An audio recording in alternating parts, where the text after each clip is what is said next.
ಧರ್ಮಸ್ಥಳದಲ್ಲಿ ಶವ ಹೂತಿಟ್ಟ ಆರೋಪ ಪ್ರಕರಣಕ್ಕೆ ಸಂಬಂಧಪಟ್ಟಂತೆ ಶಿವಮೊಗ್ಗ ಜೈಲಲ್ಲಿ ಬಂಧಿಯಾಗಿರುವ ಆರೋಪಿ ಚಿನ್ನಯ್ಯ. ಧರ್ಮಸ್ಥಳದಲ್ಲಿ ಶವ ಹೂತಿಟ್ಟಿದ್ದ ಆರೋಪ ಪ್ರಕರಣಕ್ಕೆ ಸಂಬಂಧಪಟ್ಟಂತೆ ಶಿವಮೊಗ್ಗ ಜೈಲಲ್ಲಿ ಬಂಧಿಯಾಗಿರುವ ಆರೋಪಿ ಚಿನ್ನಯ್ಯ ಹೇಳಿಕೆಯನ್ನ ದಾಖಲಿಸಿದ ಎಸ್ಐಟಿ ಅಧಿಕಾರಿಗಳು. ಎಸ್ಪಿ ದಯಾಮ್ ನೇತೃತ್ವದಲ್ಲಿ ಚಿನ್ನಯ್ಯ ಹೇಳಿಕೆ ದಾಖಲು. ಇಂದು ಕೂಡ ಚಿನ್ನಯ್ಯ ಹೇಳಿಕೆಯನ್ನ ಎಸ್ಐಟಿ ಪಡೆಯಲಿದ್ದಾರೆ.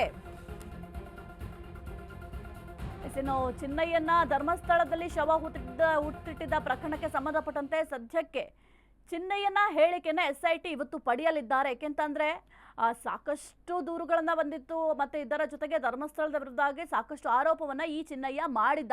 ಈತ ಹೇಳಿದಂಥದ್ದು ಎಲ್ಲದೂ ಕೂಡ ಬುರುಡೆ ಅನ್ನೋದು ಸದ್ಯಕ್ಕೆ ಎಸ್ಐಟಿಗೂ ಕೂಡ ಗೊತ್ತಾಗಿದೆ. ಹಾಗಾಗಿ ಈತನಿಗೆ ಯಾರು ಈ ರೀತಿಯ ಕುಮ್ಮಕ್ಕನ್ನ ಕೊಟ್ಟರು, ಧರ್ಮಸ್ಥಳದ ಮೇಲೆ ಈ ರೀತಿಯ ಆರೋಪಗಳನ್ನ ಮಾಡಲಿಕ್ಕೆ ಏನು ಕಾರಣ, ಅದೆಲ್ಲದರ ಬಗ್ಗೆ ಕೂಡ ಎಸ್ಐಟಿ ಸಾಕಷ್ಟು ಸಾಕ್ಷ್ಯವನ್ನು ಕೂಡ ಈಗ ಆಲ್ರೆಡಿ ಕಲೆ ಹಾಕಿದೆ. ಇವತ್ತು ಕೂಡ ಎಸ್ಐಟಿ ಡ್ರಿಲ್ ಮಾಡುತ್ತೆ.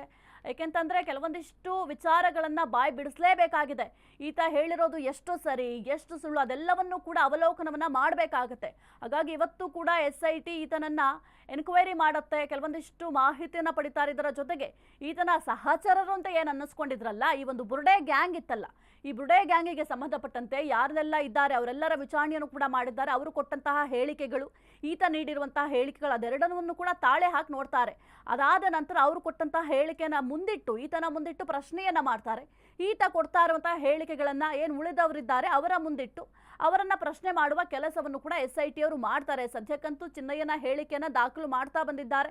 ಆಲ್ರೆಡಿ ಸುಮಾರು ಸಲ ಚಿನ್ನಯ್ಯನ ಹೇಳಿಕೆಯನ್ನ ದಾಖಲು ಮಾಡ್ಕೊಂಡಿದ್ದಾರೆ. ಆದರೆ ಚಿನ್ನಯ್ಯ ಯಾವ ರೀತಿ ರೆಸ್ಪಾನ್ಸ್ ಮಾಡ್ತಾನೆ, ಈ ಒಂದು ಹೇಳಿಕೆ ನೀಡುವಂತಹ ಸಂದರ್ಭದಲ್ಲಿ ಎಷ್ಟು ಸತ್ಯ ಹೇಳ್ತಾನೆ, ಎಷ್ಟು ಸುಳ್ಳು ಹೇಳ್ತಾನೆ, ಇದರ ಜೊತೆಗೆ ಯಾರ ಹೆಸರೆಲ್ಲ ಬಾಯ್ ಬಿಡ್ತಾನೆ ಅನ್ನೋದು ಬಹಳ ಮುಖ್ಯ ಆಗುತ್ತೆ.